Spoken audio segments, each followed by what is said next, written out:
At the bank, my daughter pushed a pen at me. "Just sign, Mom." Her husband squeezed my shoulder until it hurt. I slipped the cashier a note. "Help, not my choice." They smiled for the camera, when suddenly the manager locked the door, and everything changed forever. If you're watching this, subscribe, and let me know where you're watching from. Let me tell you how a sweet old grandmother like me ended up slipping desperate notes to bank tellers. Because trust me, 3 months ago I was just Margaret Sullivan, 67, recently widowed, living quietly in my little house in Portland, Oregon. I had my garden, my book club, and what I thought was a loving family. How wonderfully naive I was. It started innocently enough.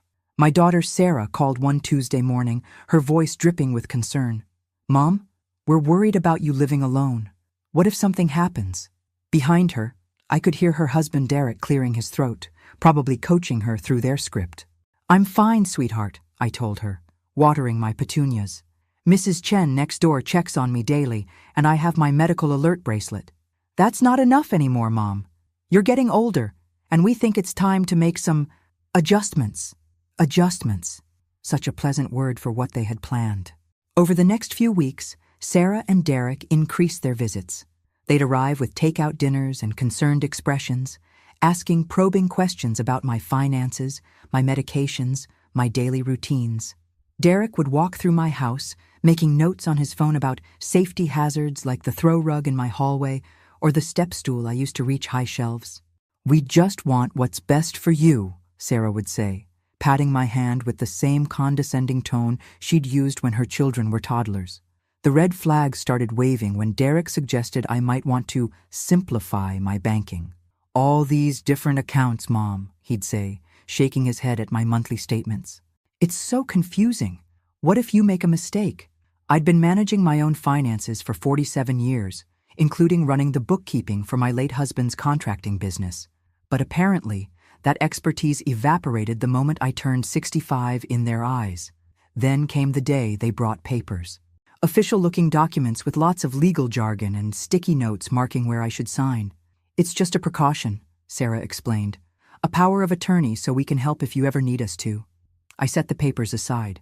"I'll have my lawyer review these first." The temperature in the room dropped 10 degrees. Derek's jaw tightened, and Sarah's eyes flashed with something that definitely wasn't filial concern. "Mom, don't you trust us?" she asked, her voice wounded. Of course I trusted them. They were my daughter and son-in-law. They'd been married 15 years, given me 3 beautiful grandchildren. Derek had a good job at the insurance company, and Sarah taught 2nd grade. They were respectable, responsible adults. That was my first mistake. The pressure campaign began in earnest after I refused to sign their papers. Suddenly, Sarah was calling twice daily, each conversation peppered with subtle reminders of my declining abilities. "Mom, you forgot Tommy's baseball game last weekend," she'd say. I hadn't forgotten. They'd never told me about it. "Mrs. Patterson mentioned you seemed confused at the grocery store." Mrs. Patterson had never spoken to me in her life. Derek took a different approach. He'd arrive with printouts of internet articles about elderly financial fraud, home accidents, and cognitive decline. "I'm not saying this will happen to you, Margaret," he'd say, using my full name like a disappointed parent. "But statistics show." Statistics. The man worked in insurance. He could make statistics say anything. But it was the incident with my medication that really shook me. I'd been taking the same blood pressure pills for 3 years, same dosage, same routine. One morning, I found my pill organizer completely mixed up. Tuesday's pills in Friday's slot, blood pressure medication where my vitamins should be. "Oh, Mom," Sarah sighed when I called her, confused and upset. "This is exactly what we've been worried about. What if you'd taken the wrong pills? What if you'd overdosed?" I stared at my pill organizer, certain I hadn't made that mistake. But doubt crept in. Had I been more forgetful lately? Was I losing my grip on the simple tasks I'd managed effortlessly for decades? That night, I couldn't sleep. I walked through my house, checking locks, looking for signs of my supposed decline. Everything seemed normal, organized, clean. My checkbook balanced to the penny. My bills were current. My mind felt sharp as ever. But Sarah's voice echoed in my head. "What if you'd overdosed?" The next morning, Derek showed up unannounced. "I was in the neighborhood," he said. though my neighborhood was 20 minutes from his office. Sarah asked me to check on you after yesterday's scare. He walked through my kitchen, opening cabinets, checking my refrigerator for expired food, like I was a child who couldn't be trusted with dairy products. Everything looks good, he announced, as if his approval mattered. But I caught him photographing my medication bottles with his phone. What are you doing? I asked. Just keeping track, he said smoothly. Sarah worries, you know. She asked me to document your prescriptions so we can help you stay organized. Document. Track. Organize. Their vocabulary was very revealing once I started paying attention. That afternoon, I called my lawyer, Robert Martinez, whom I'd known for 15 years. Robert, I need you to review some documents Sarah and Derek want me to sign. Of course, Margaret. What kind of documents? Power of attorney papers. And Robert, I think I might need more than just a legal review. I think I might need protection. The silence on the other end spoke volumes. Can you come in tomorrow morning? And Margaret, don't sign anything until we talk. As I hung up the phone, I caught my reflection in the hallway mirror. The woman looking back at me had silver hair, smile lines, and clear, intelligent eyes. This wasn't a woman in decline. This was a woman who was finally waking up to the truth about her family. Robert's office felt like a safe harbor after weeks of navigating Sarah and Derek's increasingly aggressive concerns. My lawyer, a sturdy man with kind eyes and 30 years of experience, spread the power of attorney documents across his mahogany desk. Margaret, he said after reading for 10 minutes, his voice carefully controlled, these aren't standard protective powers of attorney. These documents would give Sarah and Derek complete control over your finances, your medical decisions, and your property. They could sell your house, move your investments, even commit you to a care facility without your consent. The words hit me like a physical blow, but they said it was just a precaution. This is predatory elder abuse, Margaret, and it's more common than people think. Robert leaned forward, his expression grave. The fact that they're pressuring you to sign without legal review is a major red flag. I thought about Derek photographing my medications, Sarah's convenient concerns about my mental state, the mysteriously rearranged pill organizer. They've been building a case, haven't they? Making me seem incompetent? It appears so. Have there been any witnesses to your supposed confusion or forgetfulness? No. It's always just their word. Private conversations. Things only they could have observed. The manipulation was becoming clearer by the minute. What should I do? Robert pulled out a legal pad. First, we document everything. Every incident, every conversation, every pressure tactic. Second, we establish your complete mental competency with a comprehensive evaluation. Third, we set up protections. What kind of protections? We create ironclad documentation of your wishes while you're clearly competent. We establish a revocable trust with me as successor trustee if needed. We create a real power of attorney that protects your interests, not theirs. I felt lighter than I had in weeks. How long will this take? 2 weeks, maybe 3. But Margaret, you can't let them know what we're doing. If they suspect you're getting legal advice, they might escalate their timeline. That evening, I sat in my garden with a cup of tea, processing everything Robert had told me. My roses were blooming beautifully. Deep red climbers I'd planted the year Tom and I bought the house. I'd nurtured them for 23 years, just like I'd nurtured my relationship with Sarah. How had love become leverage? When had my daughter started seeing me as an asset to be managed rather than a person to be cherished? My phone rang. Sarah, right on schedule for her evening check-in. Hi, sweetie, I answered, my voice carefully normal. Mom, how are you feeling? Any more confusion with your medications? No. Everything's fine. I watched a hummingbird hover near my feeder, its wings beating so fast they blurred. Such a small creature, yet so powerful in its ability to remain exactly where it chose to be. Good. Derek and I were thinking we should come over this weekend. Maybe help you organize some of your financial papers. Make sure everything's in order. That's thoughtful, but I can manage. A pause. Mom, we really think it would be helpful. Derek has experience with this kind of thing through his work. Derek sold insurance policies. He wasn't a financial advisor, wasn't a lawyer, wasn't anything except a son-in-law who'd apparently decided I was too old to manage my own life. We'll see, I said noncommittally. Actually, we've already planned to come Saturday morning. I'll bring bagels. Not asked. Planned. They were coming whether I wanted them or not, and Sarah was packaging it as a treat. Bagels to soften the blow of whatever new manipulation they had planned. Sarah, I said quietly, I need to ask you something. Do you think I'm losing my mind? Oh, Mom, no. We just think you need support. Everyone does as they get older. Everyone. Not me specifically, just everyone my age. I was becoming a stereotype to my own daughter, not a person with individual capabilities and needs. I love you, sweetheart, I said, and meant it despite everything. I love you too, Mom. We'll see you Saturday. After I hung up, I called Robert's emergency number. They're coming Saturday. I think whatever they're planning, it's about to happen. Saturday morning arrived with the kind of crisp autumn clarity that makes everything seem possible. I'd spent Friday evening following Robert's instructions, gathering every financial document I owned and storing them in my bedroom safe. If Sarah and Derek wanted to see my papers, they'd see only what I chose to show them. They arrived at 9 a.m. sharp, Sarah carrying a bag of bagels and Derek armed with a leather portfolio that looked far too official for a casual family visit. My grandchildren, Emma 12, and the twins, Jake and Josh, 9, tumbled out of their SUV and ran to hug me.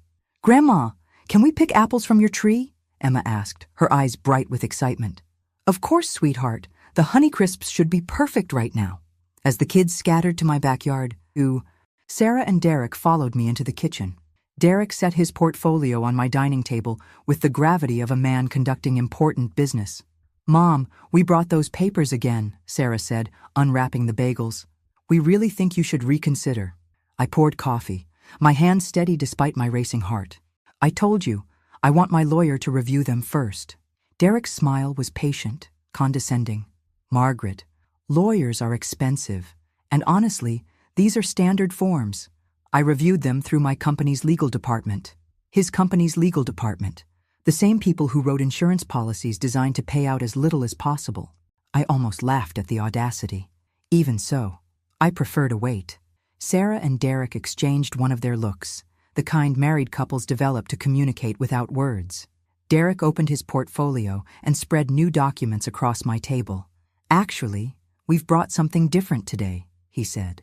Banking forms, to add our names to your accounts, just as backup signatories. I sat down slowly, studying the papers. Joint account holders, not backup signatories. The difference was crucial. Joint holders could access my accounts independently, without my permission or even my knowledge. Why would you need access to my accounts? I asked. In case of emergency, Sarah said quickly. What if you're hospitalized and bills need to be paid?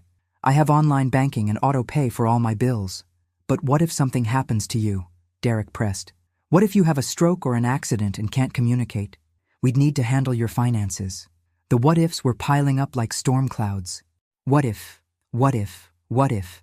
Every question designed to make me feel vulnerable, unprepared, dependent. These forms require notarization, I observed. We thought of that, Derek said, pulling out his phone. My friend Mike is a notary. He's meeting us at First National Bank at 11 a.m. They'd planned this entire scenario without consulting me. The bank meeting, the notary, the timing. Everything orchestrated to make resistance difficult. And if I don't want to do this? Sarah's expression crumpled. Mom, please don't make this harder than it has to be. We're trying to help you. Harder than it had to be. As if my reluctance to hand over my financial independence was merely stubborn inconvenience. I need to think about it, I said. There's nothing to think about, Derek said, his patience wearing thin. It's basic financial planning. Every responsible parent does this. Responsible. The word stung because it questioned not just my judgment, but my love for my family. A responsible mother would trust her daughter, would make things easier for everyone, would stop being so difficult. Outside, I could hear my grandchildren laughing as they picked apples, their joy echoing through my kitchen windows. For them, this was just a fun Saturday at Grandma's house. They had no idea their parents were systematically dismantling my autonomy piece by piece. Okay, I heard myself say, we can go to the bank. The relief on their faces was immediate and telling. They'd been prepared for more resistance, more arguments. My capitulation was almost disappointing in its ease. Great, Sarah jumped up to hug me. You'll see, Mom. This will make everything so much simpler. As I gathered my purse and identification, I caught sight of myself in the hallway mirror again. The woman looking back still had intelligent eyes, but now they held something new. Not defeat, determination. Let them think they'd won. Let them underestimate the woman who'd raised a daughter and built a life. They were about to learn that simplicity was the last thing they'd achieved. The drive to First National Bank felt like a funeral procession, with me as the guest of honor at my own financial burial. I sat in the back seat of Derek's SUV, watching familiar neighborhoods blur past while Sarah chattered nervously about the weather, the traffic, anything except what we were actually doing. Derek's friend Mike was waiting in the bank lobby, a thin man in an expensive suit with the predatory smile of someone accustomed to witnessing people sign away their security. He shook my hand with practiced warmth. "Mrs. Sullivan, Derek's told me so much about you. This is just a formality. Really. Standard banking procedure." Standard for whom, I wondered, but kept the question to myself. The bank manager, a serious woman named Patricia Chen, led us to a private office. "Now then," she said, reviewing the paperwork Derek had prepared. "You want to add joint account holders to all of Mrs. Sullivan's accounts?" "That's right," Derek answered before I could speak. "For emergency purposes." Patricia looked at me directly. "Mrs. Sullivan, do you understand that joint account holders have full access to withdraw funds, make transfers, and close accounts without your permission?" "She understands," Sarah interjected quickly. "We've explained everything." But Patricia kept her eyes on me. "I need to hear from Mrs. Sullivan directly. Ma'am, are you comfortable giving these individuals complete control over your finances?" This was my moment. I could speak up, tell them I'd changed my mind, walk away from this charade. But I looked at Sarah's expectant face, at Derek's confident smile, at the notary checking his watch, and I realized something important. They needed me to seem confused, reluctant, possibly incompetent to justify what they were doing. If I appeared too decisive, too aware, it would undermine their narrative. Better to let them proceed and document their behavior. "I suppose it's necessary," I said, deliberately sounding uncertain. Patricia frowned slightly. "Mrs. Sullivan, you don't sound entirely sure. Perhaps you'd like more time to consider?" No, Derek said quickly. "She's just tired. It's been a stressful morning." I pulled out a small piece of paper and wrote quickly, "Help, not my choice." I folded it and slipped it to Patricia when Derek was distracted by his phone. Patricia read the note, her expression carefully neutral. "Mr. and Mrs. Johnson," she said, "would you mind stepping outside for a moment? I need to complete some verification procedures with Mrs. Sullivan privately." Derek's eyes narrowed. "What kind of verification?" "Standard banking protocol when significant account changes are being made. It'll just take a few minutes." Sarah looked worried. "Mom, you'll be okay?" "I'll be fine," I said, my voice stronger now that help might be coming. As soon as the door closed, Patricia leaned forward. "Mrs. Sullivan, your note suggests you're being coerced. Is that accurate?" "Yes," I said, relief flooding through me. "They've been pressuring me for weeks. I didn't want to come here today." Patricia nodded. "I'm required to report suspected financial elder abuse. Would you like me to do that?" "Yes, but they can't know yet. I'm working with my lawyer to protect myself, but I need more time." "Understood. Here's what we're going to do." Patricia pulled out a different set of forms. "We're going to set up the joint accounts as requested, but with special monitoring flags that will alert me to any unusual activity. Meanwhile, I'm noting in your file that this was done under duress." She paused, studying me with sharp eyes. "Mrs. Sullivan, you seem completely competent to me. Why are they doing this?" "Because they think I'm old and stupid and in their way," I said, surprised by my own bitterness. "My daughter used to love me. Patricia, now she sees me as an obstacle to whatever life she thinks she deserves." Patricia's expression softened. "I'm sorry. This is more common than people realize, unfortunately." She opened the door and called Sarah and Derek back in. "Everything's in order," she announced. "We just need the notarization and we'll be finished." Mike stepped forward with his official seal, but Patricia held up her hand. "One moment. Mrs. Sullivan, I want to confirm one more time. Do you want to proceed with these account changes?" I looked at Derek's barely concealed impatience, at Sarah's nervous energy, at the notary's expensive watch. I thought about my lawyer's advice to document everything, to let them reveal their true intentions. Yes, I said, let's get this over with. But as Mike prepared his notary seal, Patricia discreetly positioned her phone to record the signing. Evidence, I realized. She was helping me gather evidence of their coercion. Derek squeezed my shoulder hard enough to hurt and smiled for Patricia's camera. There we go, Mom. All finished. Now we can take better care of you. Take care of me or take care of my money. As we prepared to leave, Patricia handed me her business card. Mrs. Sullivan, please call me if you have any questions about your accounts. Any questions at all. I tucked the card into my purse, knowing I'd be calling her very soon. The ride home was jubilant for Sarah and Derek. They chattered about how much easier things would be now, how I wouldn't have to worry about complicated financial decisions anymore. I sat in the back seat, silent, watching them celebrate what they clearly saw as a victory. Mom, you're so quiet, Sarah said as Derek pulled into my driveway. Are you okay? Just tired, I replied, which wasn't entirely a lie. The emotional weight of what had just happened was exhausting. Well, you can rest easy now, Derek said with satisfaction. We'll handle everything from here. Handle everything. The phrase sent chills through me. They weren't offering help. They were announcing a takeover. As they gathered the children and prepared to leave, Sarah hugged me tightly. I'm so proud of you for doing this, Mom. It shows real wisdom. Wisdom. She was reframing my coercion as wisdom, my capitulation as maturity. The psychological manipulation was almost artistic in its completeness. After they left, I sat in my kitchen with a cup of tea, staring at the pile of financial documents they'd insisted I sign.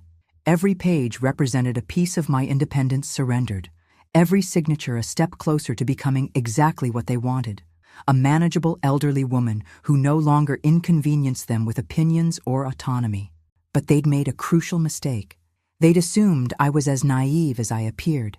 I pulled out my phone and called Patricia Chen. Patricia, it's Margaret Sullivan. I wanted to thank you for your help today. Of course. How are you feeling about everything? Honestly, like I just watched my own daughter steal my life. The words came out more bitter than I'd intended. Margaret, you still have options. The monitoring on your accounts will catch any unauthorized activity, and your lawyer can help you reverse these changes. How long do I have? Legally? As long as you're competent, you can revoke their access at any time. But if they're planning to have you declared incompetent, the unfinished thought hung between us. If they succeeded in having me declared mentally unfit, everything I'd signed today would become permanent. I need to move faster, I realized. Be careful, Margaret. People who've gone this far usually don't stop voluntarily. After hanging up, I called Robert Martinez. Robert, it's Margaret. They got me to the bank. I signed the papers. Margaret, no, why didn't you call me? Because I needed to document their coercion. Patricia Chen at First National recorded everything. She's flagging my accounts and filing a report. A pause. You're braver than I gave you credit for, and smarter. But Margaret, you've just given them access to your money. They could clean out your accounts tonight. Then I need to move my assets somewhere safe. Tonight. I'll start the paperwork immediately. Can you come in first thing Monday morning? I'll be there. That evening, I sat in my garden as the sun set behind my apple trees. The children had left a few apples scattered on the ground, and I thought about how perfect they'd looked hanging on the branches just hours ago. Now they were bruised, discarded, forgotten. My phone buzzed with a text from Sarah. Thanks for today, Mom. You made the right choice. Love you. Love. Did she even know what the word meant anymore? Love wasn't manipulation disguised as concern. Love wasn't forcing someone to surrender their dignity for your convenience. Love wasn't laughing at your mother's distress while calling it help. But I wasn't beaten yet. Not by a long shot. I walked inside and opened my laptop. If Sarah and Derek wanted to play games with a helpless old lady, they were in for quite a surprise. Because this helpless old lady had just spent 47 years managing finances, reading contracts, and spotting liars from a mile away. They'd gotten access to my accounts, but they'd also given me something invaluable, documented proof of their intentions. Patricia's recording, the bank's elder abuse report, Robert's legal protections, all of it was building towards something they couldn't imagine. Tomorrow, the real game would begin, and this time I'd be playing by my own rules. Monday morning couldn't come fast enough. I was at Robert's office by 8 a.m. sharp, armed with Patricia's business card and a burning determination to reclaim my life. My lawyer looked tired, like he'd spent the weekend working on my case. "Margaret, I've been busy," he said, gesturing to a stack of documents on his desk. "I've prepared emergency financial protections, but we need to move quickly. How are your accounts this morning?" I pulled out my phone and checked my banking app. Still intact, but there's been activity. Derek transferred $5,000 to their joint checking account yesterday evening. Robert's jaw tightened. "That's theft, Margaret, plain and simple. Can we prove it? With Patricia's recording and the elder abuse report?" "Absolutely." He spread the new documents across his desk. "Here's what we're going to do. First, we're creating an irrevocable trust with your assets. Second, we're establishing a new power of attorney that supersedes anything they might try to forge. Third, we're filing for a restraining order." "A restraining order against my own daughter?" "Margaret, they've demonstrated they're willing to coerce you financially. The next step is often isolation, cutting you off from friends, family, anyone who might question their actions." As if on cue, my phone rang. Sarah's number flashed on the screen. "Don't answer," Robert advised. "Let it go to voicemail."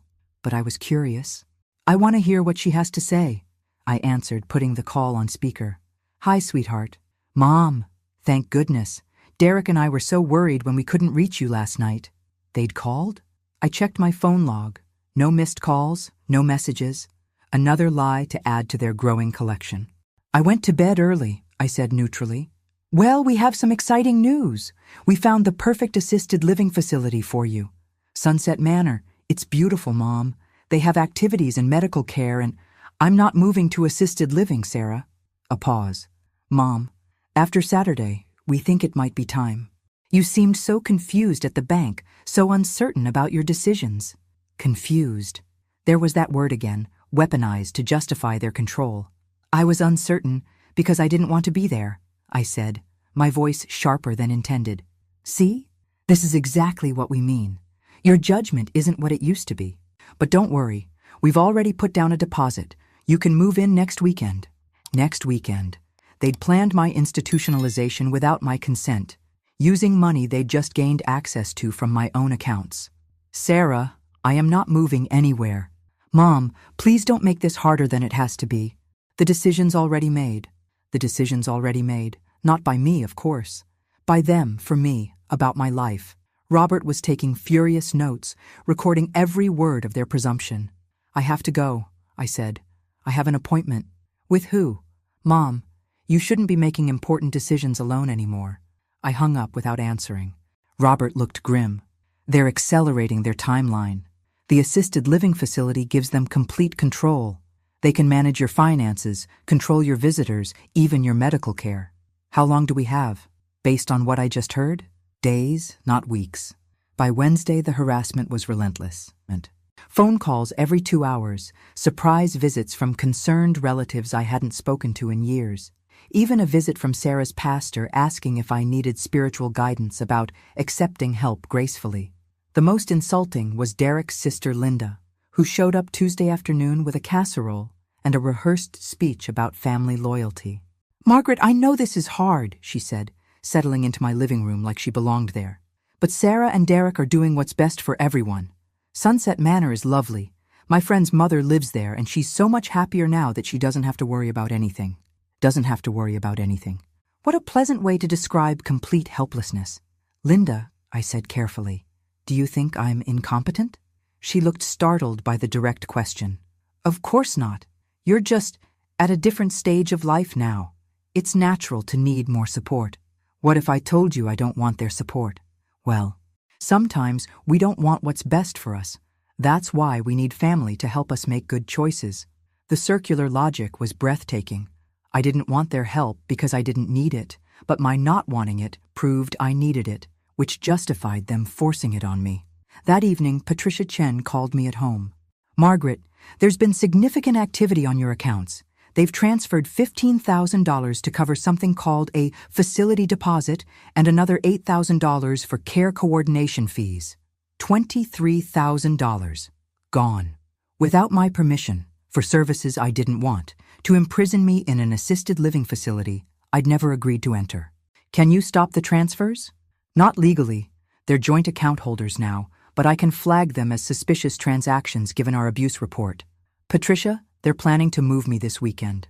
Margaret, you need to get your money out of those accounts immediately. Tonight, if possible. After she hung up, I sat staring at my phone. Robert had prepared the legal documents, but moving my assets would take time. Time I apparently didn't have. My doorbell rang. Through the peephole, I saw Derek standing on my porch with two men I didn't recognize. One carried a clipboard, the other looked like security. I didn't answer. They rang again, then began knocking. "Margaret," Derek called. "We know you're in there. We need to talk." After 10 minutes, they left. But I'd gotten the message. The friendly family pressure was over. Now came the intimidation. I called Robert immediately. They just showed up with strangers. It felt like a threat. "Margaret, pack a bag. You're staying at my guest house tonight. Tomorrow we execute everything we've planned. Won't that look like I'm running away? No, it'll look like you're protecting yourself. There's a difference." Thursday morning at 10 a.m., I walked into First National Bank with Robert, Patricia Chen, and a court order freezing all joint access to my accounts pending investigation of elder financial abuse. Derek and Sarah were already there, looking confident and self-satisfied, until they saw the paperwork. "What the hell is this?" Derek snarled, his careful facade finally dropping completely. "This," Robert said calmly, "is a restraining order preventing you from harassing Mrs. Sullivan, and this is a court order freezing the accounts you've been illegally accessing." Sarah's face went white. "Mom, what have you done?" "I've protected myself from thieves," I said, enjoying the shocked silence that followed. "Thieves?" Sarah's voice rose to near hysteria. "We're your family. We were helping you. You stole $23,000 from my accounts without my permission to pay for an assisted living facility I never agreed to enter." Derek stepped forward aggressively, but the police officer Robert had brought stepped between us. "Sir, I need you to back away from Mrs. Sullivan." "This is insane," Derek said. "She's obviously been manipulated by someone. Look at her. Does she seem competent to you?" The officer looked at me, standing straight, speaking clearly, surrounded by legal professionals I'd hired and coordinated with. "She seems more competent than you do right now, sir." Patricia spread new documents across the conference table. "Mr. and Mrs. Johnson, these accounts are now frozen. Any attempts to access them will result in additional criminal charges." "Criminal charges?" Sarah whispered. "Elder financial abuse is a felony in Oregon," Robert explained pleasantly. "Carries a sentence of up to 5 years in prison." The color drained from Derek's face. "Now wait a minute. We were just trying to help." She seemed confused. "She seemed confused because you were deliberately confusing her," Robert interrupted. "Rearranging her medications, gaslighting her about her memory, pressuring her to sign documents without legal review. It's textbook financial abuse." "You can't prove any of that," Derek said, but his voice lacked conviction. Patricia smiled. "Actually, we can. I recorded your entire conversation at the bank, including Mrs. Sullivan's note asking for help and your physical intimidation when you squeezed her shoulder." Derek's confident mask finally slipped completely. "This is bullshit. She's our responsibility." "No," I interrupted, my voice carrying a strength I'd forgotten I possessed. "I'm not anyone's responsibility but my own. I'm 67 years old, not 7. I've been managing my own life since before either of you were born." Sarah started crying. "Mom, please. We can work this out. We don't need lawyers and police. We're family." "Family," I repeated thoughtfully. "Sarah, when did you stop seeing me as your mother and start seeing me as your ATM? That's not fair. When did you decide I was too stupid to manage my own money but smart enough to have earned it in the first place?" She had no answer for that. "Here's what's going to happen," Robert announced. "Mrs. Sullivan's assets are being transferred to a protective trust. The joint accounts are permanently closed. The assisted living deposit will be returned immediately, and all contact between you and Mrs. Sullivan will cease until further notice." "You can't keep us from our own mother," Sarah protested. "Watch me," I said. The next few weeks passed in blissful quiet.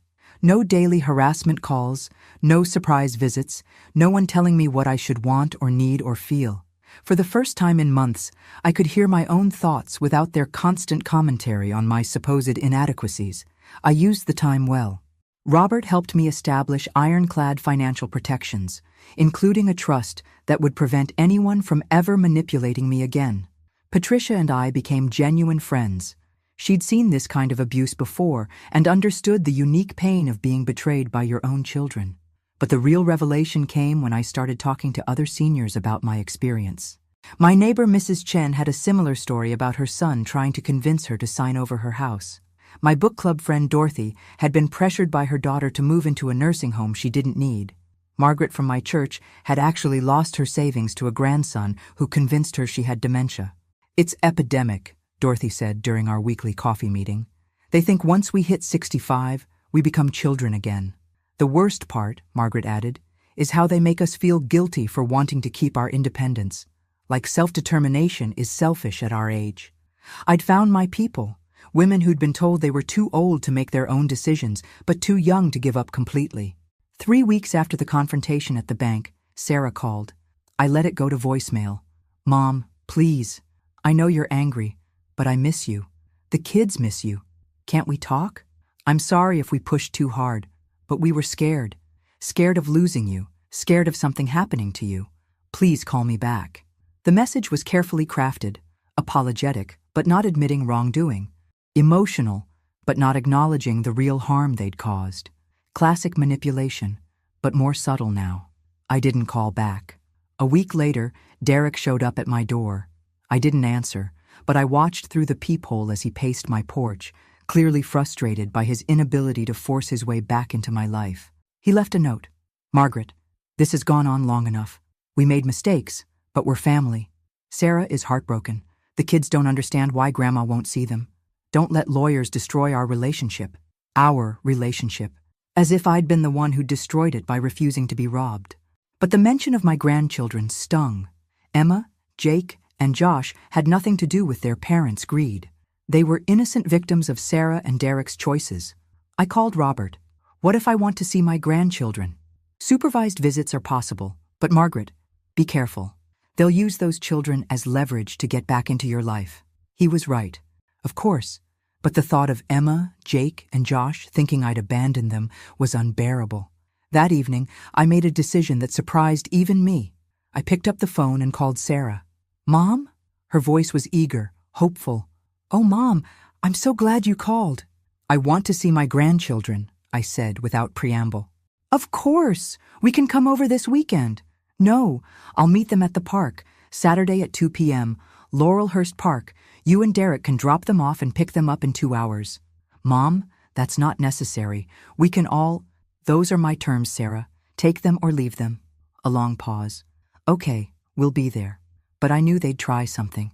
Sarah and Derek weren't the type to accept limitations gracefully. They'd see Saturday as an opportunity to wear me down, to restart their campaign of concern and control. They were wrong. Saturday arrived with that perfect October weather Portland is famous for. Crisp air, golden light filtering through maple trees. The kind of day that makes you grateful to be alive and independent enough to enjoy it. I arrived at Laurelhurst Park early, choosing a picnic table with clear sight lines and my back to a tree. Robert had insisted I carry a small recording device, and Patricia had given me her personal phone number in case I needed immediate help. At exactly 2 p.m., Derek's SUV pulled up. Emma, Jake, and Josh tumbled out and ran toward me with the pure joy of children who don't understand adult complications. Behind them, Sarah and Derek approached more cautiously. "Grandma!" Emma threw her arms around me. "I missed you so much. Mom said you were sick, but you look fine." Sick. Of course that's how they'd explained my absence. "I'm perfectly well, sweetheart," I said, hugging her tight. "I missed you too." The boys showed me their new school pictures, chattered about Halloween costume plans, asked if I was coming to Jake's soccer tournament next weekend. Normal grandchildren things, blessedly innocent of their parents' agenda. Sarah hovered nearby, clearly hoping I'd invite them to stay. Derek checked his phone obsessively, probably timing how long it would take to wear down my resistance. After an hour of pure joy with my grandchildren, Sarah made her move. "Mom, they've really missed you. We all have." She sat down across from me, her expression carefully crafted to convey hurt and hope in equal measure. "I know we made mistakes, but can't we move past this? For their sake? What mistakes do you think you made, Sarah? I asked. She glanced at Derek, who nodded encouragingly. We were overly concerned. Maybe we pushed too hard about the assisted living thing. The assisted living thing. I almost smiled at the minimization. What else? Well, the bank accounts were just a precaution that maybe wasn't necessary yet. Still planning for my eventual incompetence, just with better timing next time. Sarah, I said gently, do you think stealing $23,000 from someone is a mistake or a crime? Her careful composure cracked. We didn't steal anything. That money was for your care. Care I didn't want, at a facility I didn't choose, paid for without my consent. Derek stepped closer. Margaret, enough. This victim act is getting old. We're your family. We have every right to be concerned about your welfare. And I have every right to determine what my welfare requires. Do you? His voice hardened. Because from where I sit, you look like a lonely old woman who's been manipulated by lawyers and bank managers into destroying her relationship with her own daughter. The children looked up from their game, sensing the adult tension. Emma's face was worried, confused. Derek, I said calmly, you just proved my point. You think my refusal to be controlled is evidence that I need to be controlled. You think my independence is proof of my incompetence. Sarah started crying. Mom, I love you. I just want to take care of you. No, Sarah, you want me to be taken care of. There's a difference. I stood up and gathered my purse. Emma, Jake, Josh, I love you all very much. You can call me anytime you want, but I won't be spending time with your parents until they understand that I'm not their property. You can't turn our children against us, Derek snapped. I'm not turning them against anyone. I'm showing them what self-respect looks like. As I walked to my car, I heard Sarah calling after me. Mom, please, don't do this to our family. I turned back one last time. Sarah, I didn't do this to our family. You did, the moment you decided I was too old to deserve dignity. 6 months later, I received a letter from Sarah. Not a phone call, not a surprise visit. A letter which suggested she might finally be learning to respect boundaries. Dear Mom, it began. I've been in therapy since our confrontation at the park. Dr. Williams has helped me understand some things about myself that I don't like very much. I think I was so scared of losing you the way we lost Dad that I tried to control everything, including you. I realize now that what I called love was actually fear, and what I called care was actually control. The letter went on for 3 pages, detailing her recognition of the manipulation, the financial abuse, the systematic undermining of my autonomy. She didn't make excuses, didn't ask for forgiveness, didn't demand reconciliation. She just acknowledged the truth.